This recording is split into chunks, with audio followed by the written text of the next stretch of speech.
نحمده ونصلي علی رسوله الکریم اما بعد۔ آج ضلع خوشاب کے اشاعت التوحید و سنہ کے چند ذمہ داران کا ایک غیر رسمی اجلاس ہوا ہے آپس میں مشاورت کے لیے،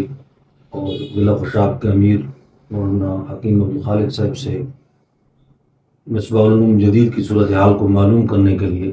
ہم حضرات یہاں پر حاضر ہوئے ہیں۔ ہم نے ساری صورتحال کا پورے انصاف کے ساتھ بنظر غیر ہم نے اس کا مطالعہ کیا ہے، اور ہم یہ سمجھتے ہیں کہ مصباح العلوم جدید کے حوالے سے چند حضرات نے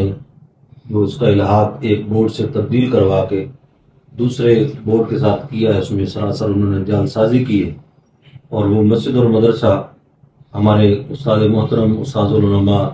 حضرت مولانا بشیر احمد صاحب رحمۃ اللہ تعالیٰ علیہ ان کا قائم کردہ ہے، جس کے اوپر انتظام و انصرام کے حوالے سے انہی کی اولاد کا حق ہے، اور ہم یہ سمجھتے ہیں کہ اگر کوئی ان کے حق کے اندر